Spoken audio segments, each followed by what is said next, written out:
War, chaos, destruction. This is what filled my mind's eye.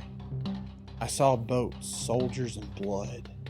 A group of men of many different cultures bombarded what looked to be an ancient Egyptian kingdom.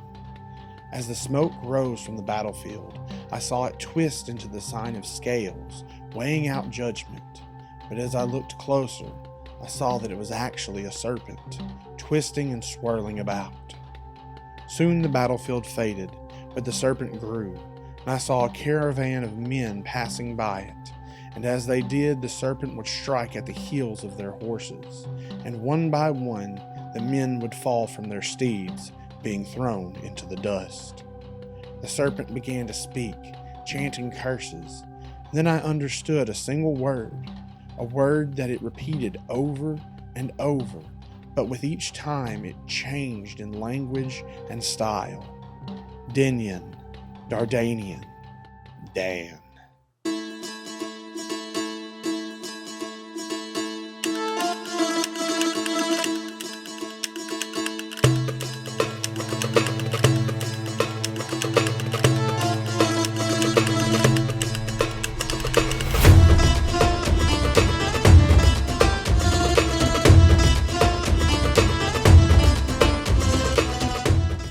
Within the 12 tribes of ancient Israel, there is one who sticks out in particular, one who oddly enough will aid in the collapse of society while also serving to be a thorn in the side of his brethren.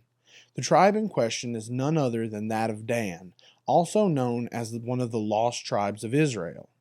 You may question how this particular tribe fits into the grander narrative of history and the future of Israel as well as the future of the world. The answer lies within the imagery of the tribe, as well as the scripture that details key elements about Dan and what purpose they serve. If we begin to examine first the iconography of the tribe of Dan, we can see that it contains two major symbols, that of the scales and that of the serpent. These images are pulled from two different scriptures within the Old Testament. The first being that which is found in Genesis 49:16, which states, Dan shall judge his people as one of the tribes of Israel. In this passage, we see that Jacob is declaring that the tribe of Dan will serve as a judgment for his brothers. This concept of Dan as one who judges is important, as we will see this appear again later on in this video. The next passage of scripture that mentions the qualities of Dan is recalled in the following passage of Genesis 49:17. Dan shall be a serpent by the way, an adder in the path that biteth the horse heels, so that his rider shall fall backward. Here we see that Dan is not only one who will judge his brothers, but is likened unto a viper biting at the heels of a horse. This imagery is very insightful into the nature of Dan as a tribe and what will manifest out of him in the future. Dan, while being one that brings judgment, is not necessarily a good judge or a righteous judge. He is like a serpent waiting to pounce on its prey. Another major element to mention about this lost tribe is that they were a seafaring people. This can be seen within the book of Judges chapter 5 and verse 17, which states, Gilead abode beyond Jordan, and why did Dan remain in ships? Asher continued on the seashore and abode in his breeches. This excerpt of scripture is taken from the Song of Deborah, as she is speaking about the victory Israel had over their enemies, and she asks the question, why did Dan stay on his ships?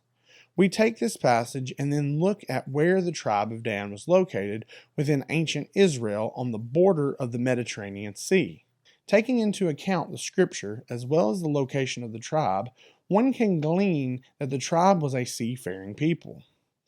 If we look at the attributes, we can begin to compare them to other literary sources, particularly that of the Iliad by Homer.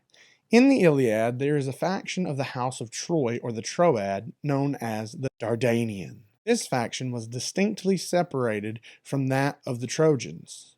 While little is known of this house within the Iliad itself, other than its ties and allegiances to Troy, we can find evidence elsewhere in historical records. Many scholars believe that the Danae are connected to the group of raiders of seafaring people known as the Denyen found within the Egyptian texts. It is also believed that these Denyen then in turn were connected to the seafaring tribe of Israel, Dan. If in fact these groups are one and the same, we can begin to see how the lost tribe of Dan strayed from their path as part of God's people and began to get involved with the outside pagan world. It is interesting to note that the Sea Peoples are often attributed with causing the Bronze Age collapse in the 12th century BC. This hypothesis is based on several Egyptian texts that discuss warfare between Egypt and a group of multicultural seafaring people who included the Denyen, similar to what was mentioned previously. The texts in question range from 1210 BC to 1100 BC. These dates are very interesting to note, along with the timing of the Bronze Age collapse in the late 12th century BC, as this would align with the biblical timeline in which the events mentioned in Judges would have begun to take place.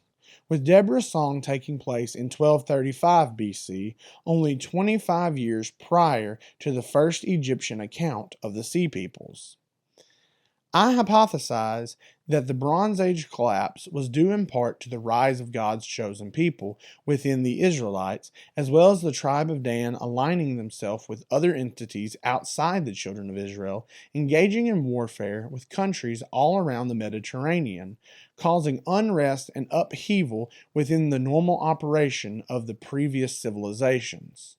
On a spiritual level, I propose that the Bronze Age collapse was the beginning of God purging ancient paganism from the areas of the Mediterranean in order to solidify his people in Israel and bring about a nation that follows after the one true God. It would be this very same nation that the Messiah of the world would be born out of, God himself incarnate in the flesh, in the form of his Son, Jesus Christ. While we see that Dan may have fell in with the unsavory crowd and began acting of his own accord, we can also see how God used this as a means to set up a kingdom for his people and turn what the enemy meant for evil into something for good. Thank you all so much for watching this video. I hope you enjoyed it. If you're watching this on Boggy's Burrow, please note I've started a new channel called Solomon's Secret Library, which will strictly focus on biblical study. Things like this, the book of Enoch and how it pertains to the Old Testament, the Gospel of Jesus Christ, the book of Revelations, and much, much more. So please go on over to that channel, which I have linked down in the description as well as in the bio here at Boggy's Burrow. And most importantly, remember, if God is for us, no one can be against us. Thank you so much for watching.